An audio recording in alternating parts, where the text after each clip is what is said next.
Hashtag Akashvani में आप सभी का हाथ जोड़ के स्वागत है। और कहाँ पे हूँ मैं? इस समय actually almost New York downtown Manhattan के थोड़ा सा पास।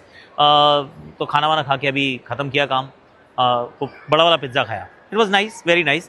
पर इस मैच की चलो उल्टी शुरू करता हूँ, उसके बाद मैं ऋषभ पंत पे भी जाऊँगा, स्टोक्स की बात भी करूँगा और बुमराह की बात भी करूँगा। पर let me actually start with Bumrah once again and also the point की कैचअप पकड़नी पड़ेंगी यार।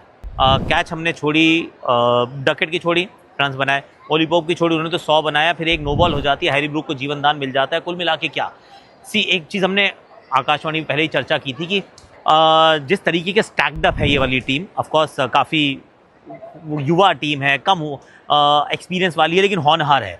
तो स्लिप्स की catching will be very important. वो जो बेसिक डिसिप्लिन है उसमें कैचेस छूटी हैं, चाहे वो यश से छूटी हो या फिर जड्डू से छूटी हो या फिर वो नो बॉल हो जाए। So that is a problem, that is one problem. Second is Jasprit Bumrah बिल्कुल अकेला लग रहा है यार, और ये हमने बहुत बार एक्चुअली देखा है। ये ऑस्ट्रेलिया में भी अकेला लग रहा था। साथ उतना नहीं मिल पा रहा है, चाहे सिराज हो चाहे कृष्णा हो। Again I am not seen every single ball, पर जितनी गेंदबाजी देखी, जितना मैंने मैच देखा, उसमें ये बात तो तय हो रही है कि बुमराह इज़ ऑलमोस्ट लाइक अकेला बंदा, वन मैन आर्मी। और दूसरी तरफ से द डिफरेंस इज मैसिव। और and then you start thinking कि ये 3 ही मैच खेलेगा भाई। अगर ये 3 ही खेलेगा तो बाकी 2 में क्या होगा? तो एक और ये जहन में बात आती है। छोटी सी बात है कि और रन बन सकते थे इवेंचुअली, मे बी येस, क्योंकि इंग्लैंड की एक बात है कि जिस स्पीड पे रन बनाते हैं फिर तो मतलब बनाते ही जाते हैं यार। There are very different pace पे बैटिंग करते हैं। अभी हैरी ब्रूक के साथ ओली पोप हैं, ऑफकोर्स जो रूट को एक बार और आउट कर दिया है जसप्रीत बुमराह ने, तो बेस्ट वर्सेस बेस्ट तो हमने देख लिया। शुरुआत में भी करुण नायर का अच्छा कैच भी देखा, पर कुल मिला के पता नहीं आगे हैं पीछे, I don't know, I have got no idea whatsoever. India को आखिरी बैटिंग नहीं करनी है तो दैट्स अ गुड थिंग। पर तीसरी इनिंग्स में बहुत अच्छा भी खेलना पड़ सकता है, क्योंकि England will come really close and possible है कि शायद हमसे पार भी चली जाए। दैट्स ऑल्सो पॉसिबल, हो सकता है सब कुछ।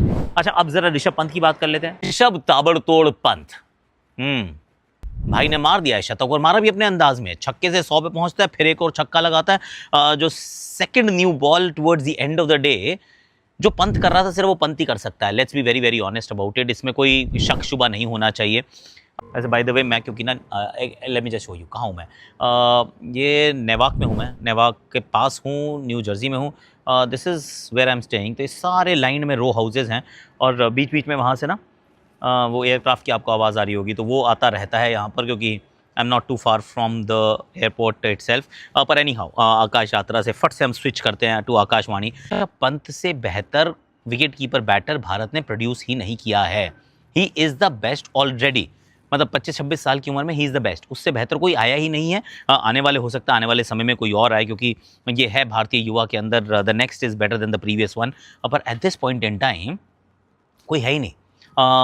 ऑस्ट्रेलिया में शतक, इंग्लैंड में शतक, साउथ अफ्रीका में शतक, एक और शतक यहाँ पे जड़ दिया, और जिस अंदाज में जड़ा है, और 100 कैसे बनाया है, मतलब वो छक्का मारता है, पहुँच जाता है, और फिर एक और चीज़ का वो एक और रियलाइजेशन होता है कि ये तो ऐसे ही खेलता है यार। ऋषभ पंत हमेशा आपको ऐसे ही खेलते हुए नजर आएंगे। अब आपको अगर उनको क्रिटिसाइज़ करना है, क्रिटिसिज्म सबका होना चाहिए, फिर चाहे उसका नाम विराट कोहली हो, या फिर वो रोहित शर्मा हो, या ऋषभ पंत हो, या कोई और हो। जिसने रन्स नहीं बनाए, जिसने परफॉर्मेंस अच्छा नहीं दिया, उसका क्रिटिसिज्म ज़रूर होगा। पर इनके क्रिटिसिज्म के अंदर इनके रनों का क्रिटिसिज्म करो, कैसे आउट होता है उसका मत करो, क्योंकि खेलने का तरीका बहुत अलग है यार। सेकेंड न्यू बॉल रहा, याद है ना, स्वीप मार रहा था भाई यार, कि वो स्वीपिंग द बॉल। थोड़ा सा अगर आवाज़ वो पीछे आ रही हो तो I am sorry about that, पर स्वीप मार रहा था। वो बैट के 2 एंड से लग के बॉल सामने चली जाती है, कूद के सामने मारता है, 0 पे होता है, छक्का मार के 100 तक पहुंचता है। He is going to play like this. वाह यार, वाह वाह वाह। बेन स्टोक्स की एक बार कर लेते हैं बात, क्योंकि लायन हार्टेड परफॉर्मेंस एक्चुअली, जिस तरीके से गेंदबाजी की है। 4 विकेट चटकाना आसान काम होता नहीं है, पर इन्होंने किया, और actually for the first time after very long time, first time after long time. क्योंकि पिछली बार जब बेन स्टोक्स खेल रहे थे, गेंदबाजी बहुत लिमिटेड कर रहे थे भारत के खिलाफ, that was the series in India. और we always ask that question कि यार बंदा, प्लेयर इतना बड़ा है, नाम इतना बड़ा है, पर दर्शन बड़े छोटे हैं, और विश्व भर में एकमात्र ऐसा प्योर बैटर है जो नंबर 6 पर खेलता है, या 7 पे खेलता है, 6 पे एक्चुअली। ऑफकोर्स हमने भी इस बार 6 पे वैसे करुण नायर को खिलाया, पर अमूमन 6 नंबर पे आप ऑलराउंडर को देखते हैं।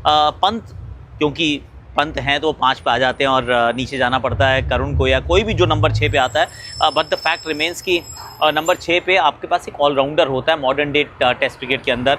तो बेन स्टोक्स की गेंदबाजी एंड मे बी एक्चुअली ये हो सकता है कि जब ये श्रृंखला जब समाप्त होगी, 5 मैचेस जब खत्म होंगे, we might remember this series as that Ben Stokes series. एक और जो चीज़ है वो बात करने लायक ये है कि जो एक समय Shubman Gill, Rishabh Pant looking very good, बहुत बढ़िया 100 बनाते दोनों, पर दोनों इवेंचुअली आउट होते हैं। करुण नायर का खाता नहीं खुला, उधर साई सुदर्शन का खाता नहीं खुला।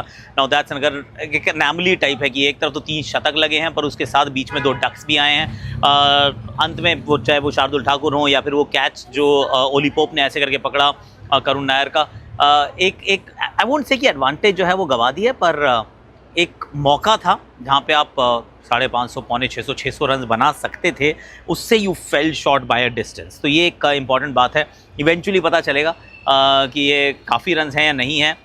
प्राइमा फेस ही लगता है काफ़ी होंगे, पर जिस तरीके से बैटिंग शुरू हुई और जिस स्पीड से रन बना रहे हैं बेसबॉल वाले, एक सवाल ज़रूर जहन में आता है कि यार थोड़े से और बन सकते तो बना लेते यार, क्या ही फ़र्क पड़ रहा था। सो दैट्स पॉइंट 1 पर क्योंकि ये बड़ी युवा टेस्ट साइड है हमारी, आदत डाल लीजिए, कभी ये होगा, कभी कोलैप्सेस भी होंगे, कभी कम रन भी बनेंगे, कभी ज़्यादा बनेंगे।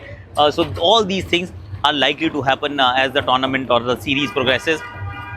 बुमराह जैक क्रॉली को आउट करते हैं, आउट उन्होंने बेन डकेट को भी कर दिया था यार। रविंद्र जाडेजा का वो कैच का छूटना, बेन डकेट के रन्स बनाना, ओली पोप अच्छा खेलना, I mean at the time of recording, क्योंकि अभी भी मैच में थोड़ी सी और वो बची हुई है, गेम बचा है। न्यूयॉर्क में बजे हैं अभी 12:30 दोपहर के, और इंडिया में हो चुके हैं नियरली रात के 10 बजने वाले हैं, 9:50। अब यूके में कितना हो मुझे पता नहीं, 3 टाइम जोन मेरे समझ में आ नहीं रहे हैं। तो अभी वो तीसरा एक छोटू सा पीस हम बाद में कर लेंगे, पर अभी के लिए वाइफ ने कहा है कि म्यूज़ियम ऑफ आइसक्रीम आपका हो गया, अब ज़रा टारगेट पे चलो। मैम टारगेट जाना है? नहीं जाना है, नहीं जाना, ये कह रहे हैं नहीं जो वो हाई स्ट्रीट कुछ कह रहे हैं, मेरी समझ में नहीं आया, ज़रा ज़ोर से बोलना, पल्ले नहीं पड़ रहा। हाई स्ट्रीट, आकाश चलो। क्या बोलते हैं वो, क्या होता है?